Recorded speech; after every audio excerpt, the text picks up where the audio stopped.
Hello everybody, welcome.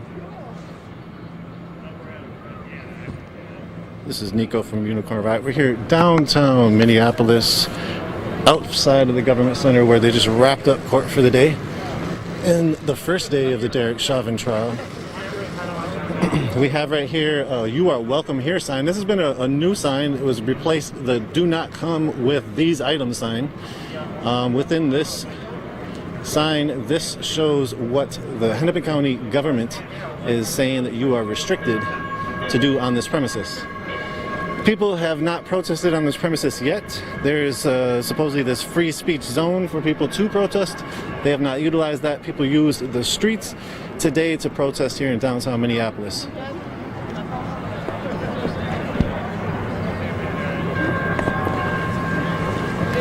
So we're going to be tuning into a press conference very shortly here. Hello Facebook, everybody on Facebook land. This is Nico from Unicorn Riot. Thank you for continuing to join our coverage of the Derek Chauvin trial for the killing of George Floyd. We're here live in downtown Minneapolis outside of the Hennepin County Government Center, and here is the Government Center where court has just adjourned for the day, and a lot of press, a gaggle of press, is out here waiting for a member of George Floyd's family to come and speak. I believe it would be George Floyd's sister. There's only one family member allowed in the court office, in the courtroom, a day for George Floyd's family. One family member in the murder trial of George Floyd, the trial on Derek Chauvin. There's only one family member of George Floyd's able to come into the courtroom a day. That is also something for Derek Chauvin. He only has one family member. And then there's a gaggle of press that are able to go in and out. This right here is, you see a sign, "You are welcome here." This is a new sign that was changed after "You will not bring these items here," and that was the old sign.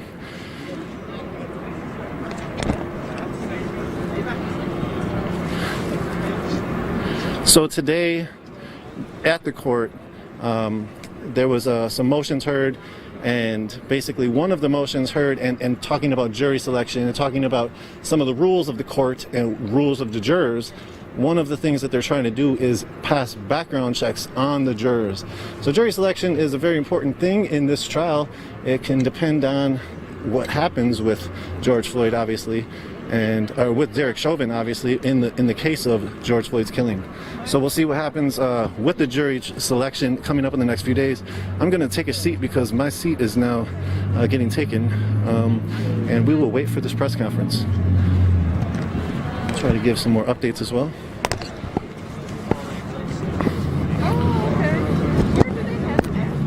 Is it okay if I'm right here?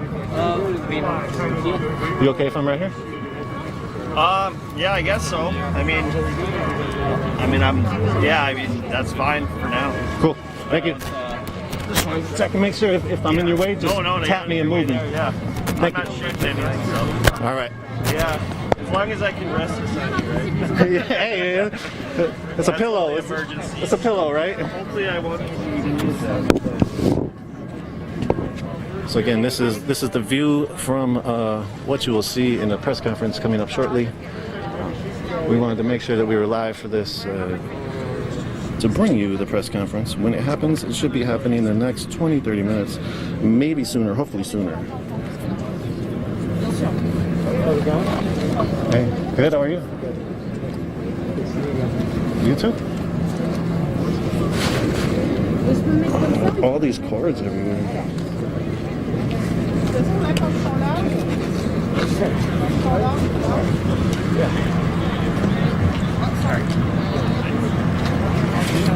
Let's do that. So right now we have the ability, thanks Dan for the back end, to run some other videos while we're waiting. And so we're going to show you all the scrolls.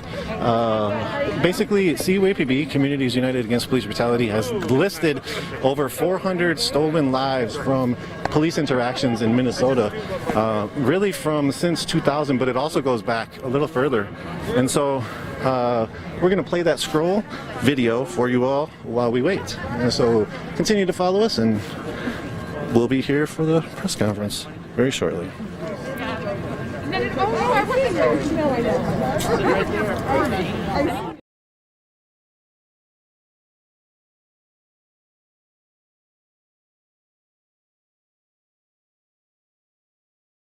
A lot of people can list off names, but they really don't have that concept of how many people there are. And we think that it's important to memorialize these people and to remember how many there are, and to put a real human name to police violence and the result of police violence.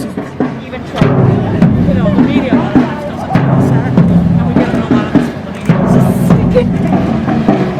media. Started this project about 10 years ago, and with one section, and we've had to add 2 additional sections to it, and we'll have to add another soon. It's 45 feet long. Each name takes 1.5 inches. So that's really a reality for people, that this thing is 45 feet long. And it shows that police violence has been an ongoing and serious issue, and an issue that we have to put all our energy into combating, because people are dying as a result of their violence. So that's why we do it. Of darkness, she is standing right in front of me, speaking words of wisdom. Let it be. Let it be. Let it be. Let it be. Let it be.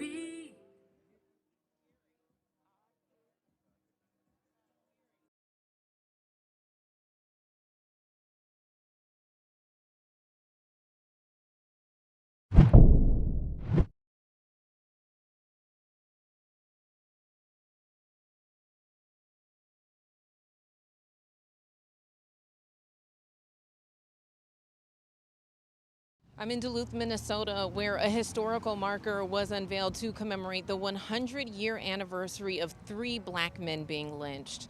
I had the chance to speak with the founder of this memorial site today, who talked about the connection between this history and what's currently happening across the state of Minnesota. 1920, 2020, Minnesota. Some say history repeats itself. George Floyd was guilty until proven innocent. And that's the same experience that the 3 men here in Duluth experienced back in 1920. They were automatically assumed guilty, even though they didn't rape Irene Tuscan. And for months, the nation followed the proceedings of the triple lynchings, but no one was ever convicted for their murders. 100 years later, and the world is watching Minnesota again. I don't feel safe at all. I do not feel safe. I'm not sure I will ever feel safe, but I have a right to live here. In Duluth, public safety is the responsibility of Police Chief Mike Tuscan. It was his grandfather's sister, Irene, who told the lie that cost 3 innocent men their lives. A direct descendant of Irene Tuscan is the police chief in Duluth, Minnesota. And as an African heritage man who has done a lot of work in this community, that's problematic, remains problematic. Again, I'm not going to say he's a bad person, because that's not the point here. I would have liked the mayor of this city to have considered other qualified folks for that role. As mayor, I apologize to Mr. Clayton, Mr. Jackson, Mr. McGee, and their families for the unjust system that was never, ever set up to keep them alive. When Mayor Larson gave that apology, it's okay to give an apology. However, I'm still concerned about unemployment rates, graduation rates, homeownership rates for African heritage people in Duluth, Minnesota. If the conditions are still dire, then it just becomes an apology that really hasn't gone anywhere. Henry Banks remains hopeful, but says the only way forward is through truth and accountability. We have to keep fighting for justice and mercy. Now, we did reach out to the mayor's office for comment on this story. However, we did not receive a response. In Duluth, Minnesota, I'm Georgia Ford.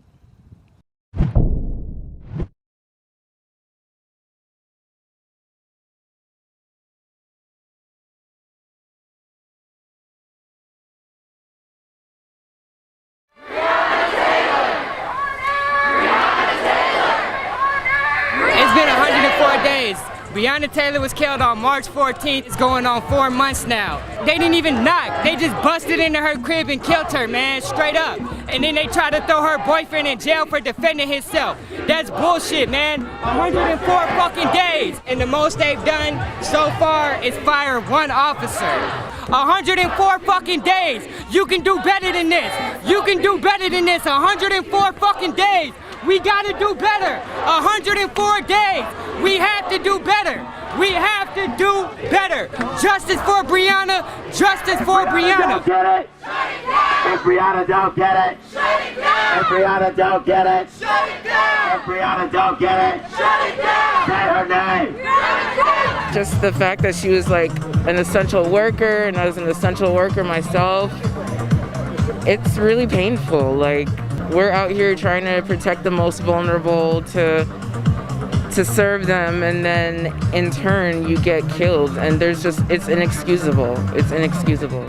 I just wanted to do something to honor a woman who'd been killed by the police. It was so senseless what happened to her, and I just feel terrible when women get killed, because a lot of the time they did nothing. They had no weapons, they did nothing.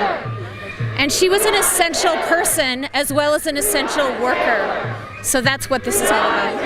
And her killers have still not, only one of them has been fired. Yep.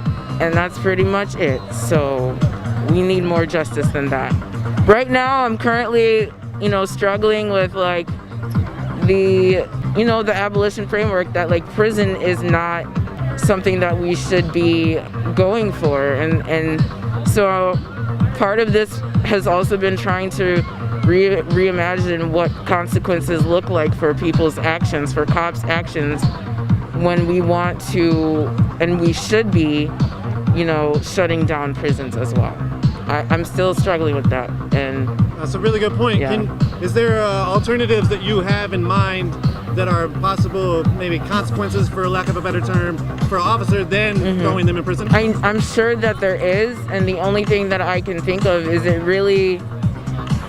that has to be up to Breonna's family. It has to be up to the families of victims of police violence to determine what feels like justice for them. And so right now I feel like in this movement we're like, bouncing off these ideas, and they're really great ideas, and everyone's coming from different perspectives and standpoints. So it's like, how do we get everyone on board about defunding the police and eventually abolition, because it has to happen. Justice for Breonna Taylor. That's what it is. She didn't deserve to die. Too young. Too young, innocent. Literally, like you said, the whole situation, I can't say that on national TV, but justice for Breonna. Literally, we all know what happened. No justice, no peace. For the community, by the community. Say her name. Breonna Taylor. Say her name. Breonna Taylor. Say her name. Breonna Taylor.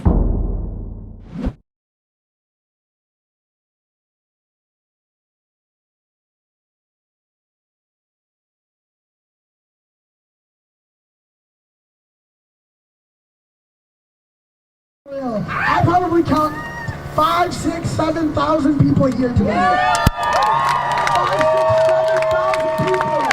who all believe in abolishing of the Minneapolis Police Department. Who all believe in abolishing the Minneapolis Police Department.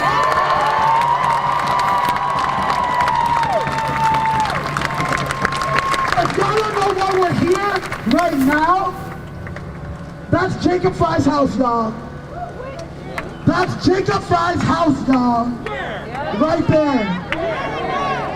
No, don't burn it down. But what I'm saying is, we have, with Black Vision and Reclaim the Black, we have talked to Jacob Frey, we have talked to the city council members for 2 years, talking about defunding the Minneapolis Police Department. 2 years too long! 2 years too long! This could have been prevented, y'all! This could have been prevented!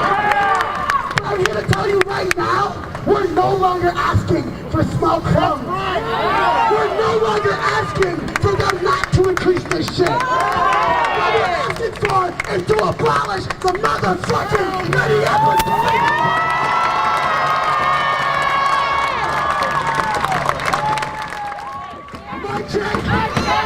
We just got word, y'all, that Jacob actually came out of his motherfucking house.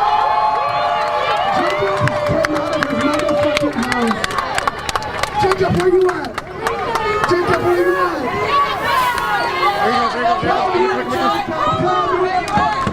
He's raising his hand and here he comes, here he comes. All right, he stood up at least. Everybody's chanting for him to come here. Come here, Jacob, come here. Come here, Jacob, come here. Come here, Jacob, come here. Come here, Jacob, come here. Come here, Jacob, come here. Come here, Jacob, come here. Come here, Jacob, come here. Come here, Jacob. Jacob, where you at? Let's get it, Jacob! Yeah, but here he comes. Jacob Frey has been outspoken about charging the officers and very outspoken about changing the culture of the police this last murder. And so we'll see what he has to say here. Again, this is the mayor, Jacob Frey, walking up. You hear somebody screaming at him, George Floyd. George Floyd from the police! George Floyd! What's his name? George Floyd! What's his name? George Floyd! What's his name? George Floyd! What's his name? George Floyd! What's his name? George Floyd! He's wearing an I Can't Breathe mask. What's his name? George Floyd! What's his name? George Floyd! Jacob Floyd.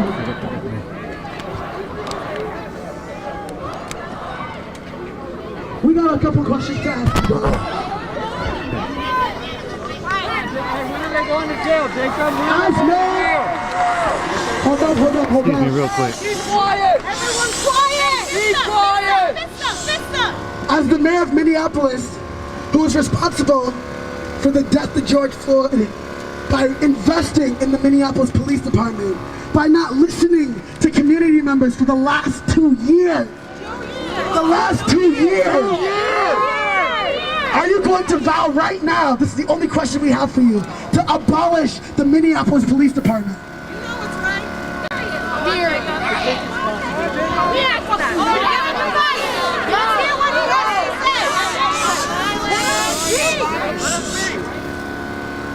I'm the mayor of this city. And I do have to take responsibility here. We can vote you out. I've been coming to grips with my own brokenness in this situation, my own failures, my own shortcomings, and I know there needs to be deep-seated structural reform in terms of how the department operates. A systemically racist system needs to be revamped. The police union needs to be put in its place. We need to make sure that everything from the union contract to the way that the arbitration functions to the way that our officers and the culture in the department behave. Give me that mic. Jacob Frey, we have a yes or no question for you. Hey!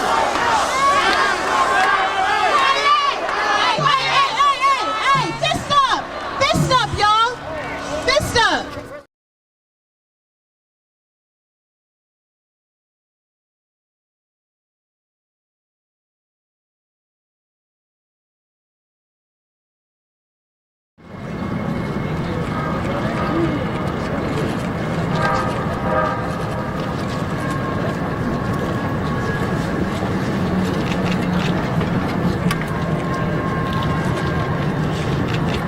Good afternoon, everyone. My name is Jakari Harris. I serve as the executive director for the George Floyd Memorial Foundation, founded by Bridgett Floyd, the sister of George Floyd, and she also serves as the president of this amazing foundation. We are here because of the death of George Floyd. However, we have victory, and we know that great things will come together when we bring unity in the community. Bridgett will prepare, she has a prepared statement for you all today. Please note that we are not allowed to, and we will not speak on anything related to the trial, so we will ask for you to limit your questions. And at the conclusion of this press interview, we will definitely be able to connect with you so you can ask your questions at a later time. Now I welcome Ms. Bridgett Floyd. Good evening, good evening, good evening. I am Bridgett Floyd, the youngest sister of George Floyd. And it's an honor to see the support and love that is out here today, that has been out here for 9 months. But it's not an honor to be standing here to talk about him because of a knee on his neck. I normally don't write out my statements, but today has been very, very emotional. I have been on a roller coaster ride, and I just didn't know which way I was going to go. So to make sure that I let the supporters know, on behalf of my family, how much we deeply, deeply appreciate you guys, I will now speak and let you know how I feel. First, I'd like to thank all those from around the world who have reached out to me and my family to offer their prayers and support. It means so much to know that George has touched so many lives. I'm here today to represent my brother. You guys called him George, but I called him Floyd. I'm here to be his voice today. While I want to limit my comments on the trial itself, I will say that my family and I are glad the wait is finally over and the day is here. We are praying for justice. Our hope is that justice prevails and we can all use this as an opportunity to be better and do better for those around us. I sat in the courtroom today and looked at the officer who took my brother's life.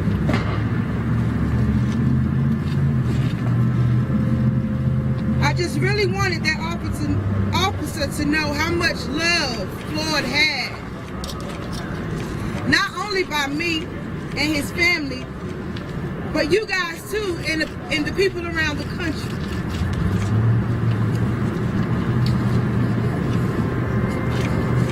We as people need to be more kinder to one another. Violence is not the answer to everything.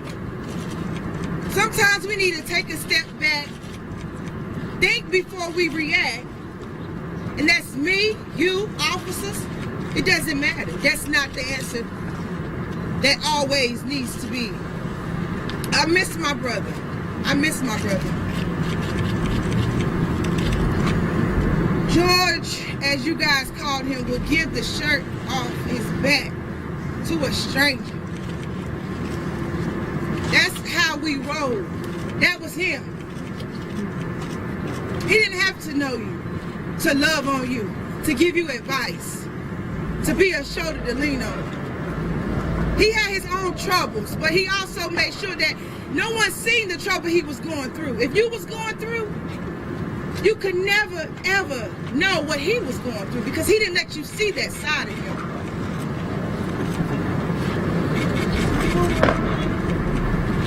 That officer took a great man, a great father, a great brother, a great uncle, and a great father. He really took a great father. He was so family oriented. He loved his family. He loved his daughter. Gianna meant the world to him. And we would never get that back. I want you guys to continue to pray for our family because we need it. We need it. And God bless you guys. We love you. All right, that's the conclusion of this press. Hope you all have a great day. Thank you so much. God bless.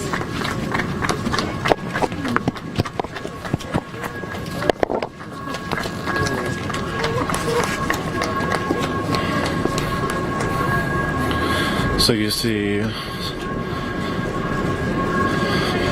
they're walking away now. Yeah, it's a chase going on right now. With the press is trying to speak with George Floyd's sister, who just had an emotional day in the courtroom. And she spoke. They're now asking people to step back. So, quite an emotional day out here for George Floyd's sister, who's also part of his foundation. You heard her speak, say thank you to all the people in the community, and they're clearing the way right now.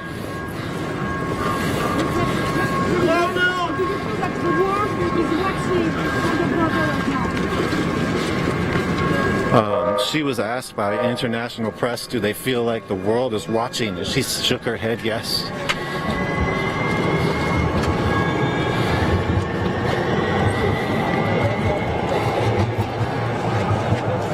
So they're asking for no more questions, and that's all for today. So we're going to respect that.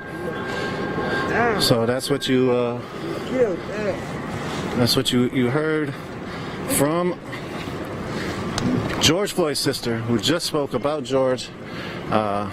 Said that she doesn't want violence, police acting in violent ways. They don't want that. There's better ways to deal with issues. So you heard her talk about that, as well as give a lot of love to the community for their support over this last 9 months.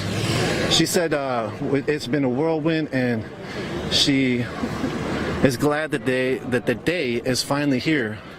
The day being the day of the trial. So that's the pain walking away. This is what happens after police kill people. It's the family, the family's friends, the people connected to that, the larger community. They all have to deal with the consequences and the reverberations emotionally, physically, as well as just any other type of way. And so that's sort of what you see here is a residual effect of the police killing. And also right here you can see a person, maybe some kind of worker in this building, the US Bank Plaza building. He's wiping off all of the chalk that was written. So, are you from out of the country to cover this trial? No. Okay. Looking for some people who can. Okay. Yeah. 1 second. Have an entanglement of cords.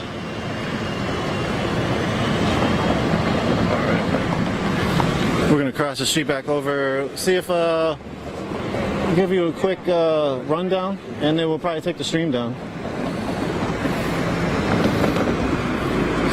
And what we'll do is we'll run, after we take the stream down, it won't go all the way down, and we'll run some videos. And we'll probably run reporter reflection. And reporter reflection is just sort of overlook, a viewpoint from some of the happenings that happened around the uprising. Day 1, day 2, and day 3 is what we have finished so far. We have episode 1, episode 2, episode 3, and then episode 3.2 or something like that. And those are all available on our website. If you go to unicornride.ninja and you go to George Floyd Uprising, that image that you see, we'll come back over here and give you a quick contextual summary and go down. Doesn't look like there's anybody to volunteer or anybody to interview over here because it's all press, it looks like. So a quick summary. This is City Hall. This is the Hennepin County Government Center. Hennepin County Government Center is all the way fenced up by the authorities who spent $35 some million to provide security for the trial. here in Minneapolis. And the trial started today. Specifically, there was motions heard. People were, both the defense and the other side were talking about specific jury rules and whatnot. A lot of things are sort of discussed. If you want to watch that, go check out our YouTube or our Twitch, Facebook, or Twitter, Periscope. And we have most of the proceedings that happened today online. And we also were filming a protest out here. It was not inside this free speech cage or whatever they would like to call it. It was actually on the streets, and people took the streets and marched a little bit. So there you have it. Today's events, downtown Minneapolis, the beginning of one of the most historic trials here in Minnesota. After one of the most historic uprisings in American history in 2020, what some people are calling Freedom Summer.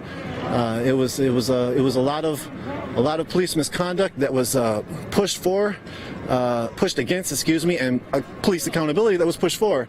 People are still seeking that and seeking some justice when it comes to police killings, as well as specifically George Floyd's death at the hands of 4 Minneapolis police officers, ex-police officers now. We're going to go through the gate and try to get you a view of these National Guard members out there. So National Guard has been stationed here.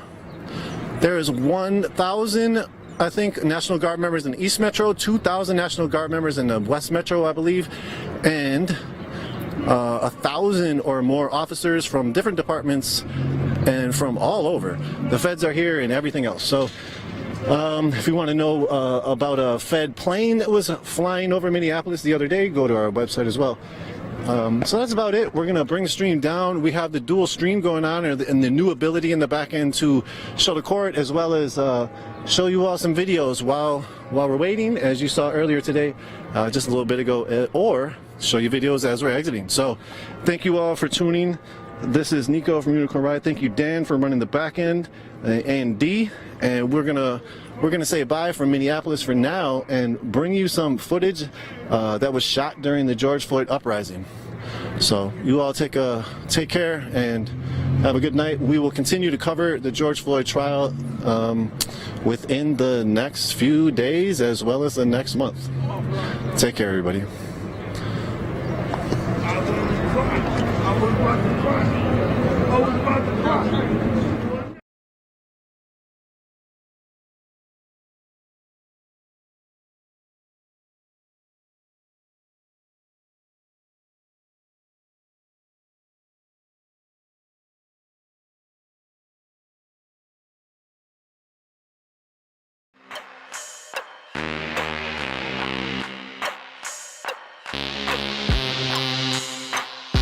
History in the making. This is only the beginning, okay? Only the beginning. It's like we're going higher.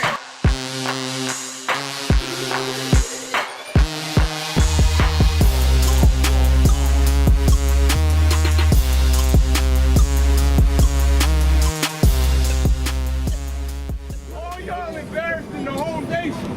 Why you should have went? You should have went and locked your boy up. You should have locked him up. You should have locked him up. Why you didn't lock him up? Why you didn't lock him up? If you fire him, you know he should be in jail. You know that. You know that. Y'all know you don't train nobody like that, man.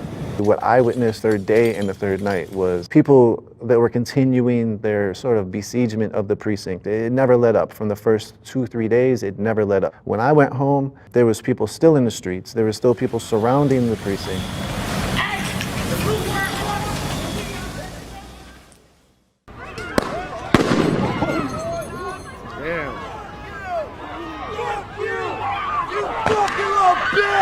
Unicorn out here again. The precinct's on fire tonight.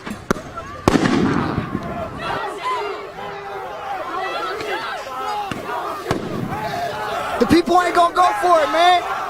We done. We wanted to try to bring the peace. We ain't being peaceful, man.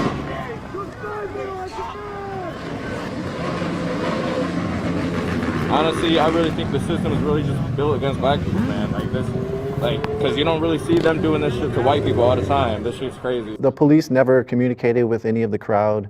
They never gave dispersal orders to any of the crowd. The police just fired on the crowd. All right, they're just getting pepper sprayed. You see their barricades are like tore down. People almost managed to breach the 3rd precinct earlier. Ah, shit! The police come. The spatial situation of the 3rd precinct lays out in a way where there's huge parking lots, and those huge parking lots ended up becoming like communication zones. It looks like they have a medical tent up there. They have some supplies. They have a lot going on up here. The community is looking out for itself up here. The community is helping itself in every which way. It's amazing to see. Wow, the lasers totally stopped this police from firing. And then the other officer was like, no, stop. Look at the people with the laser. Those lasers are very effective on these shooters. I've seen multiple times different lasers get shown at a shooter and they've stopped shooting because they lose their sight.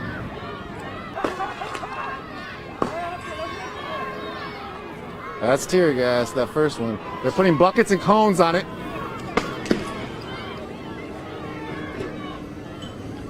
Shit.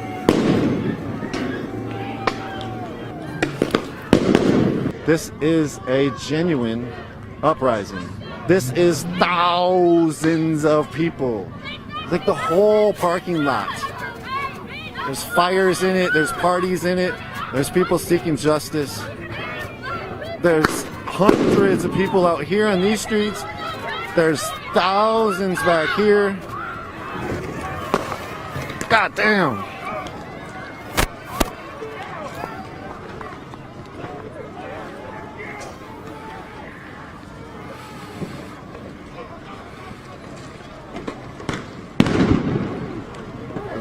All these tear gas are being shot because of people that sort of breached the side a little bit. I want everybody to be safe out here. Make sure y'all are protected. Y'all got masks, goggles, because it's getting real out here. Prosecuting those 4 officers, that's justice to me right now. Yeah, hopefully that happens pretty quick. Hey, Mayor Frey, take a word, man. We hurting out here. You know, there's a lot of hurt, there's a lot of destruction, there's a lot of anger in the air, you know, and you can definitely feel it. It's unfortunate that it had to come to this. But, you know, when you have injustice taking place on this, you know, the scale that it is, it's about time, you know, it's just a matter of time before this explodes and, you know, the powder keg gets ignited, so.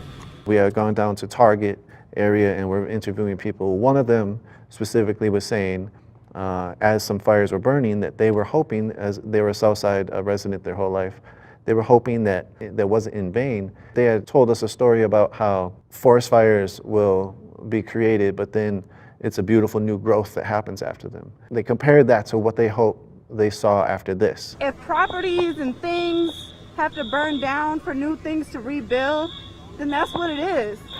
And it's sad because right now people don't have a job to go to. People don't have access to groceries. People don't have access to the normal things that they would go and buy at these stores. I went to MTS. This is MTS right here. Fucked up. Them kids cannot go to school. I went to that fucking school. But you know what? Things have to happen sometimes for change. Sometimes it has to get worse before it gets better. This is history. None of us have seen this in our lifetime. And we're gonna remember this for the rest of our lives, and I hope to God that my city doesn't burn in vain. It was actually an incredible interview that then led into maybe about 20 minutes later, me actually realizing that the police had left from the 3rd precinct.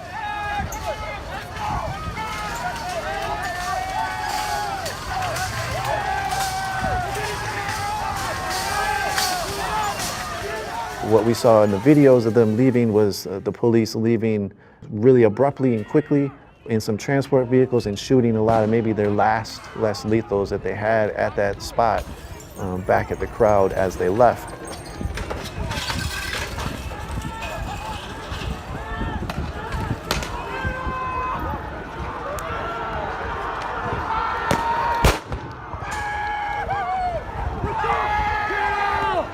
What's up?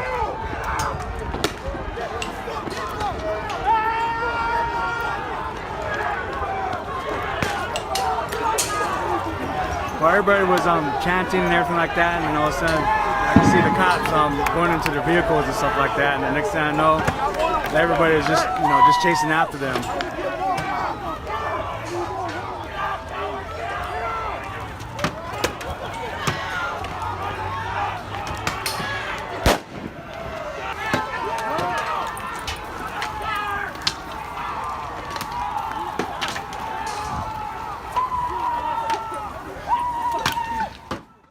Immediately after that, the crowd filed in to the whole area around the precinct.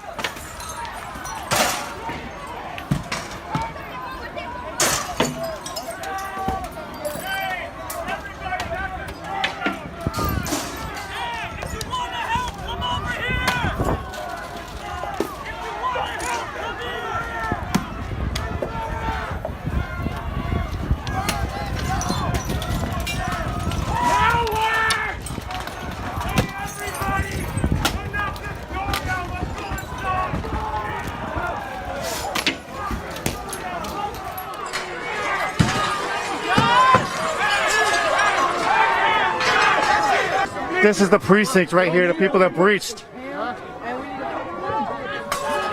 People are breaking all the windows. People are in the parking lot area, burning the spy cams. I think people have breached into the precinct. Wow. Wow.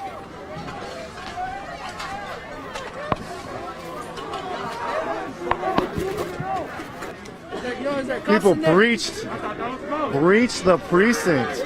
There was a lot of different thoughts as to when people were starting to go into the precinct.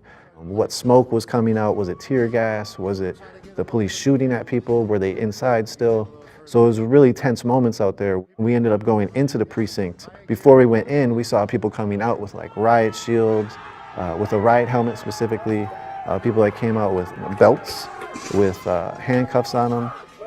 Once we got into the precinct, we noticed that there was a few moments where people were like running out and they thought it was tear gas that was getting shot in, but it wasn't. It was just smoke because people were setting fires to a whole bunch of different rooms. This is the 3rd precinct. There's a fire started.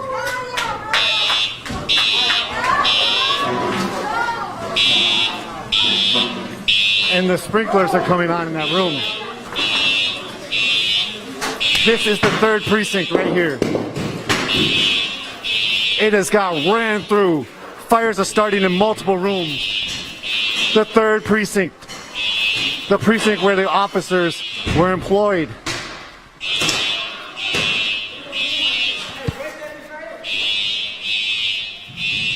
Again, this is for George Floyd, murdered by Minneapolis police officers from the 3rd precinct.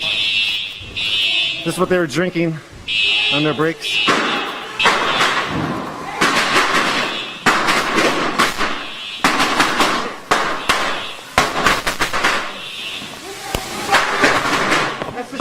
It's like bullets burning up. When we went in there the first time, we think that there was a pack of like bullets that was on fire because I heard the bullets pow, pow, pow, pow, pow, pow, pow as they were exploding. That's when I scurried out.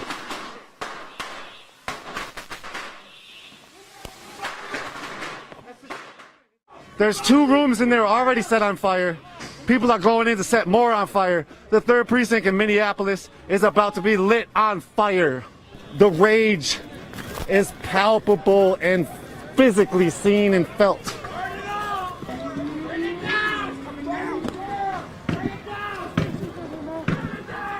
People are now going through some of the equipment that they're finding. You saw a lot of people who were actually very joyous. Ton of youth. I didn't really see many elders there at all. Tons of youth and a lot of people claiming they're from the South Side, claiming that this is how South Side does it.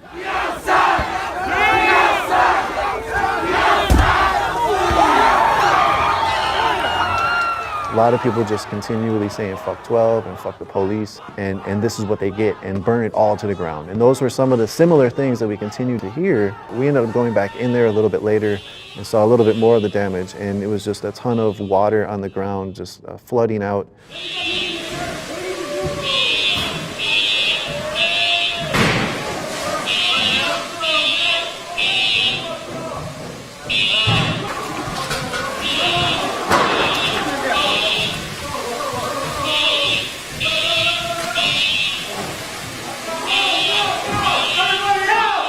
And people are on the 2nd, 3rd floors, people were in the basement, and by the time we got in there, like I said, there was tons of fires already set.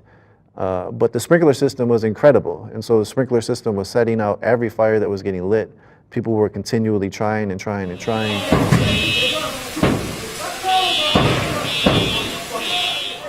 Upstairs.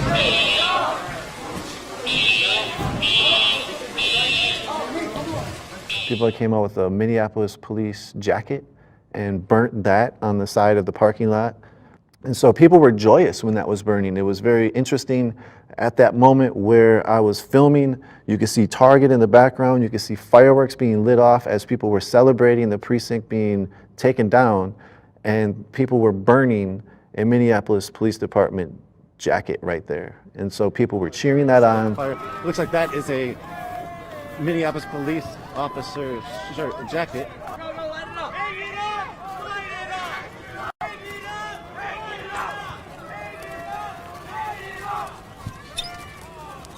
Let's go! Yeah! Fuck 12! Yeah! Let's go!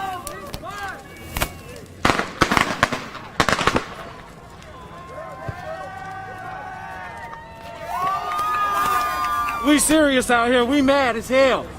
And this shit ain't gonna stop. Motherfuckers gonna be out here all night and in the morning. And I'm gonna be here with them. So it ain't stopping. They gonna have to stop us though. Talk about how it is to be a youth right now, seeing all these people that are also youth as well. Shit, we all just coming together and doing what we supposed to do.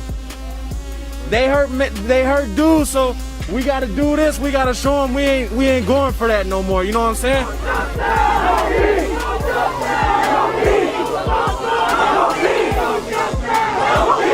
This is what democracy looks like, ladies and gentlemen. This is what happens when you get fed up with the fucking democracy that we've been given. ACAB, all cops are fucking bastards. Buildings will get rebuilt. You cannot rebuild a dead life.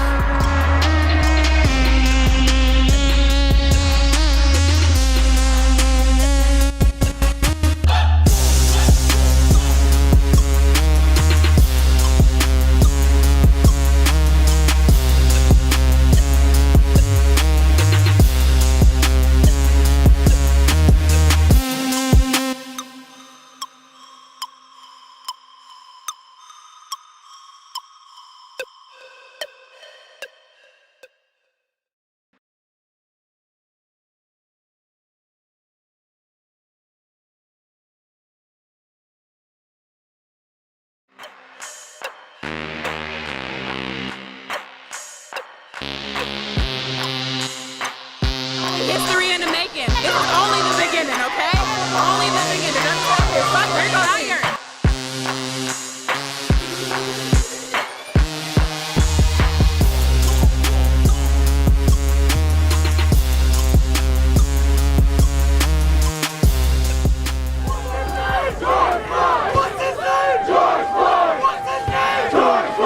Once people got into the precinct, you saw a lot of people celebrating that part of the uprising at that moment. There was a bunch of youth out there that were continuing to talk about why they were there, what that meant to them, what it meant to see the 3rd precinct burn in front of their eyes. There's more of us than them. That's what you need to understand. The people need to understand that. The people have won.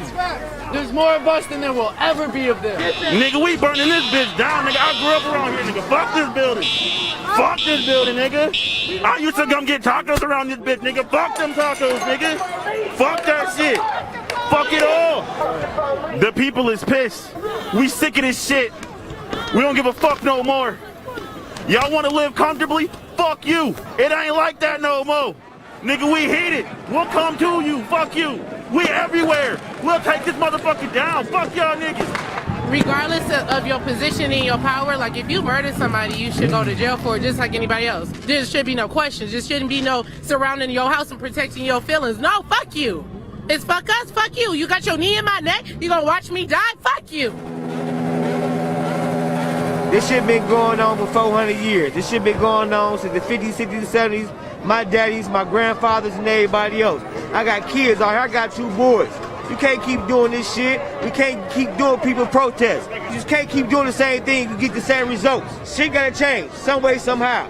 And if it gotta come to that shit, it is what it is. What you see on flames is 2 surveillance cameras that the police have put up in their parking lot. This is from where they were shooting at people for the last few days. I'm trying to get justice for my brother. We're tired of being sick and tired. We're tired of being sick and tired. No justice, no peace.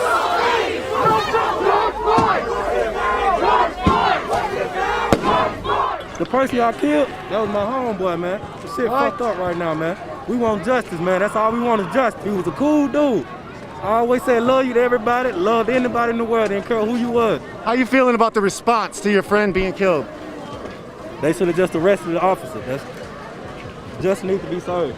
I know the man that got killed, man. He was a good guy. He ain't bother nobody, man. He just went to work, took care of his family, all that, man. What is your best memory of him? Yeah, you know, he used to come to the gig, man, and ask me, you know what I'm saying, hook him up with meals, and he'd hit me back later. That was just racist, man, period. Point blank, man. George was my people. That was a family friend. I known him for years. You see all this violence? It's because of pain. I loved him with all my heart. I'm not gonna lie to you. So it's fucking me up. Fuck all them fuck ass niggas, man. Fuck them cops. Tell them cops come outside, we outside. Southside, we outside every day, baby. It seemed like the people on the ground those first few days weren't really down for even the reform. They were really sort of down for a new way. And to me, it was one of those situations where it was uncontrolled.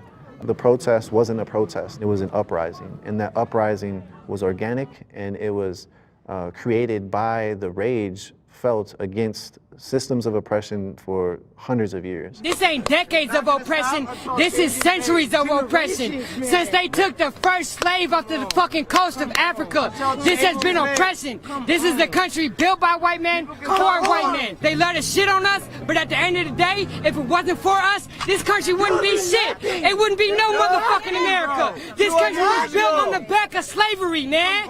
Police is built on the foundation of racism, man. The motherfucking police were meant to capture motherfucking slaves who escaped the plantation, bro. This goes back to the roots. Exactly. This goes back to the roots, the very man. foundation of our society is built upon And what this. happened? Hold on, wait. What happened? What happened when they abolished slavery? Oh, next thing you know, we got the Jim Crow laws, man. You can't even loiter without them motherfuckers putting you on the plantation for the rest of your life, man. Come on, dog. It's systematic oppression, dog. And slavery in a whole nother form, dog. This is what happens when you murder niggas. This is what happens when niggas want their city back. This is it, right? Like, this is the start of revolutions right here. This is government property. They need to burn all of it. All of it needs to be burned. The system ain't right. It ain't working. We need a new one. And this is how you get a new one. This is how niggas revolt. This is angry. And we've been angry for a real long time. So, this is it. Let niggas burn the rest of this city down until justice comes, and it ain't gonna come easy. And we didn't bled enough for this city. We didn't bled enough for this country. Let's go. Burn all of it. We could have more fires, yeah. I'm thinking Fort Snelling next. Even in the most topical forms of American mythology, we have plenty of structures that need burning. It's easy work. It ain't nothing to us. We built this country and we will burn it down. This is for my ancestors, and this is for everyone in Minnesota. This is for everyone who claims to be an American and have the right to express ourselves freely. If you truly believe in freedom, then you have no problem aligning yourselves with us right now. We're here right now in Minneapolis. We're at the precinct right now where people are expressing their anger. They're expressing their frustration about what's going on here in Minneapolis. The police department is getting away with murder. So when they do that, this is what the kind of stuff happens. What do you want? Justice! What do you want it now? What do you want? Justice! What do you want it now? What do you want? Justice! What do you want it now? As a black man, you know, I have mixed emotions. I believe in nonviolence, but at the same time, how far has that gotten us in this nation? For 300 plus years, I've seen just hatred and hatred and hatred, and just watching an innocent man get killed when it could have been me over a bad check or a forged anything, you know, it made me cry. What am I supposed to do as a black man when I'm helpless like that? What are we supposed to do? And to see all these people of all races to come out and support people that they don't even know, a stranger that became a martyr for this city is beautiful. And sometimes you gotta burn shit down to rebuild, you know? I guess I don't even know. There's so many mixed emotions going on right now. Sadness is one of them, anger, you know, happiness too, because just like people are together. We didn't break, you know, we're here together. And we're here to do something. What will happen? I don't know. But all I know is that a revolution is coming, and it starts with the people. It starts with our generation. It starts with people doing shit and being here. And not just talking about it, but taking action. This is a great time to be alive. Like, every generation always had their big protests, and this is ours. So it was just like I could not miss it. Got a babysitter and put my babies away and came out here to be a part of the movement. Like, this is impactful. This is powerful. This means something. Like, hear us. You don't want to listen to us. You don't want to respect us. You want to kill us. Now fear us. Feel us. We out here. It's fucked up to see this shit. They're destroying the city, but sometimes that's what we got to do in order to make progress. We all witnessed that man get murdered, and we want justice. We're tired of waiting. We won't sit around anymore. The city's pissed off, and we're going to show it. And this is the result, unfortunately. We tried doing the peaceful march. We tried putting our hands up. We tried doing everything you fucking wanted. We were compliant, and we're still getting murdered. We don't get fucking heard if we don't do what the fuck we're doing now. And this shit is sad though. What they doing, that's what they doing there. I'm gonna stand right behind my fucking people though. You see nothing but unity. It's us versus them. It don't matter the race, it don't matter the color.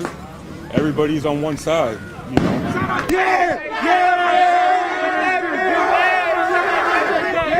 Minneapolis. After all this, I hope everybody comes together and they remember this as a moment of unity. A moment where we can all come together and fight the same fight, you know. There's no problems between anybody out here. Everybody coming as one. And I mean, they took over the cop shop, you know. That's the biggest gang in the world, police. And they still couldn't beat unity. They called, you know, the National Guard in, 200 state troopers in. They still couldn't stop the people. The people are speaking right now. This is how they're speaking. It's unfortunate, you know, it has come to this, but we sick of being targets, and that's what we are every day. Hey, fuck 12, man. We out here. Fuck the We doing police. this shit for George, man. You know what the fuck going on. We not stopping. We taking this shit over, man. We the people, man. We need this shit back, man. Y'all been holding us down for too long as black and Native American people, man. We need our land back. Black power, man. Black power, Native lives matter, man. You know, Native Americans and black people have been getting it the worst in America. Hell yeah. You know, our people have been enslaved. We've been abused, we've been raped, we've been murdered. America needs to wake up and stop the racism. Blacks and Browns united, bro. What the fuck is America? You see, when we all come together, blacks, whites, Mexicans, Native Americans, Chinese, with everybody, we come together, this is what happened. It's about time. This shit we gonna be able to tell our grandkids, like, yo, we burnt this shit down.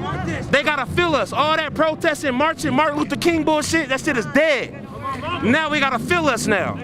They gotta feel us now, period. Look at all this, look at this. Once in a lifetime shit, man. We burnt down a police station. We ran the police off. The police was up here, we ran them off. It's about time, man. Everybody stand up, man. We here, man. Minneapolis 2020. This shit is in history. We gonna make history books with this shit, man. Period. And don't fight each other. This is us versus them.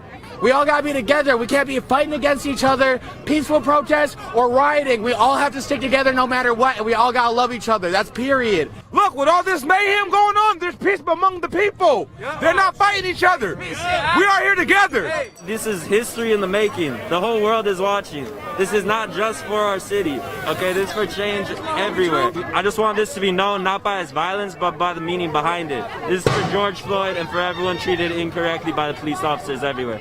Fuck 12. To the death. Fuck any person with a badge, bro. Man, fuck authority, bro.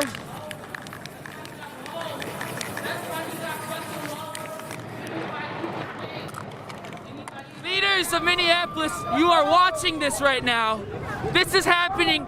You need to help us. We are a voice and you need to help us.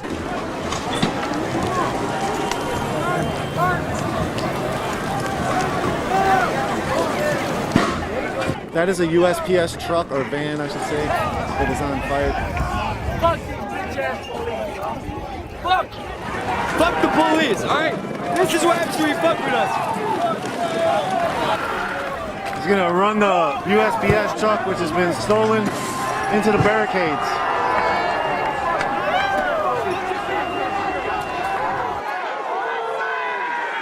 USPS is a building right up the street. That's the United States Postal Service.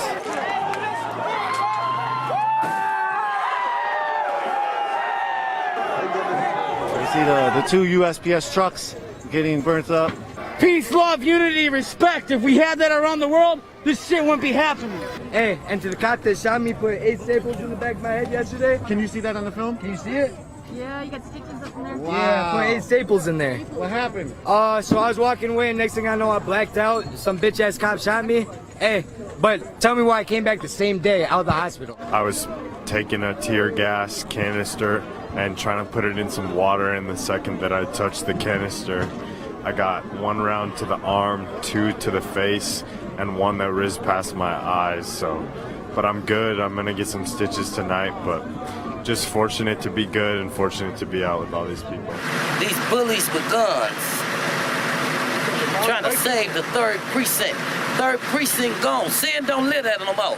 The murderous killers don't live there no more. The sin is gone. This is basically the front lines. Minnehaha and Lee Street.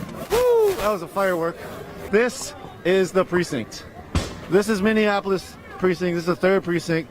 We've already talked about it consistently.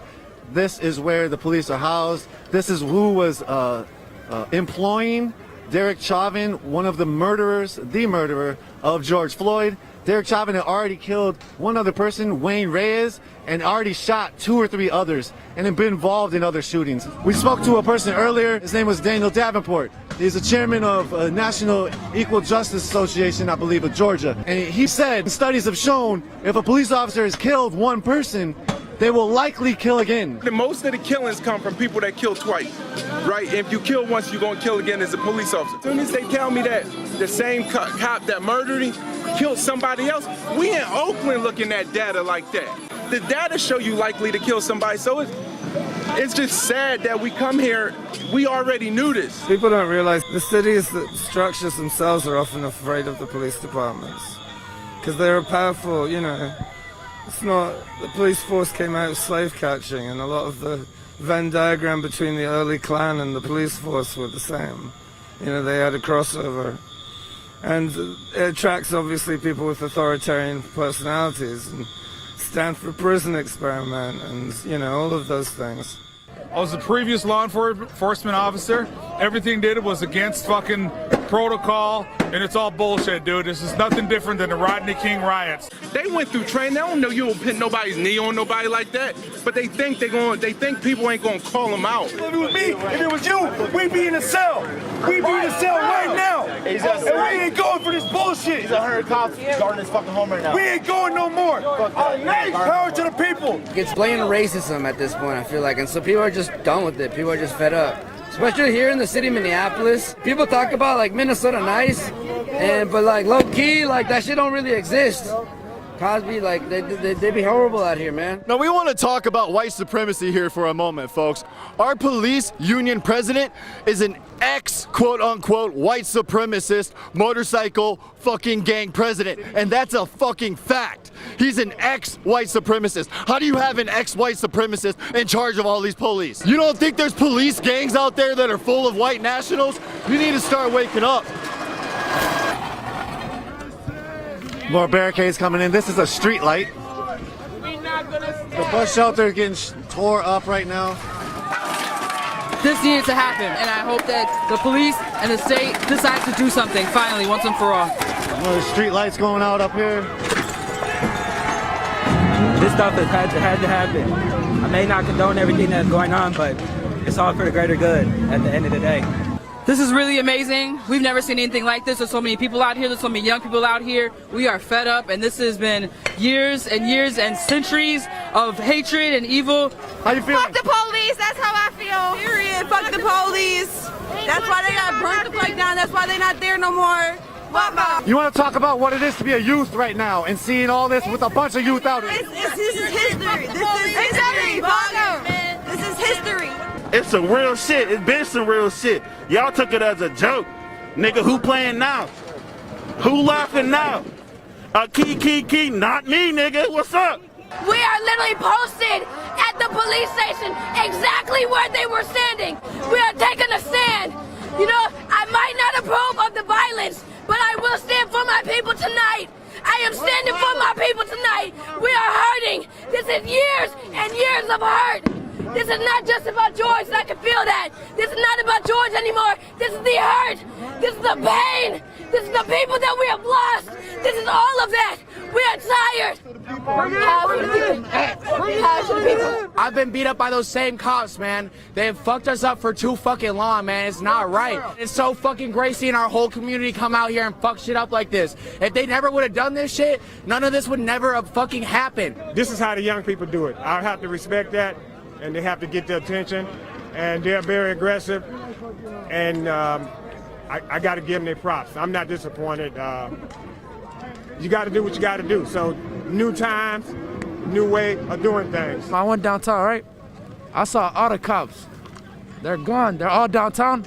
Their cars are all broken and shit. They're gone. They're not around here. Oh, fuck, man. You just walk right in there. I know, man. Said he didn't want to say nothing. Walk right in. But like, it's a hard time. I appreciate you. I appreciate you. And I appreciate people standing for justice in the city. It's been a hard time. We're grieving. You can't blame people for how they react to what you do to them. And I just pray blessings on us, man, that we get through this hard time and that justice is found. The National Guard was called in that night. They were specifically on the streets. We didn't see them until they were helping firefighters attempt to put out fires near the Little Caesars off of Hiawatha and Lake. And that was after the precinct burned. Here's our first look at the National Guard.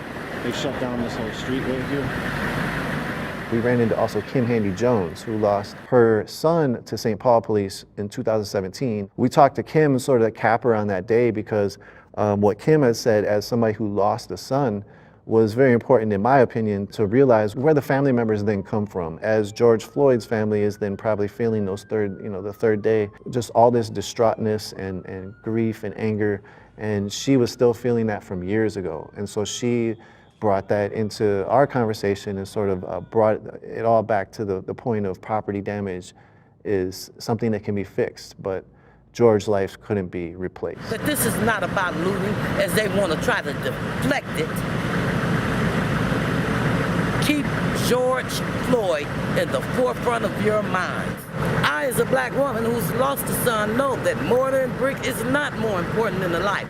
These officers, they have no regard for human life. They think they're the judge, the jury, and the executioner. We can't keep burying our kids. All we try to do is live. All we want to do is see our kids live. We want to see their full potential in life. We don't get to see that our kids are being sniped from us at every age. Black people dying every day. We don't even got enough civil rights leaders to respond to all this stuff all over. It's just pain, man. This original sin is racism. Like, yo, I appreciate everybody. Like, when we start calling each other out, when we stop this blue shield stuff, when we stop that and we call it out, our nation gonna be better. Like, look at this, man. All this is embarrassing. This is messing up the economy. But when you back people on the wall, they try to make a point. They trying to say, yo, we don't like dying. Because at the end of the day, Floyd could have been me. You know what I mean? It could have been you, it could have been you, it could have been you. George Floyd, remember his name. Real shit. George Floyd! George Floyd! George Floyd! George Floyd! I am over here smiling, and it might not be the time to smile, but I am smiling because I feel the love. There's so much love, but there's so much hurt at the same time, and we all are feeling this pain together, and together we can all make this change. We just can't back down. We are one now, and I'm sorry that it took so long. I'm sorry that it took George for this to happen, but we are one now, and we are not backing down. We are one forever, and after this is over, I pray that you guys will keep this same energy. This needs to continue going on. They cannot break us, you guys. If we unite, as you can see, they cannot break us! Yeah!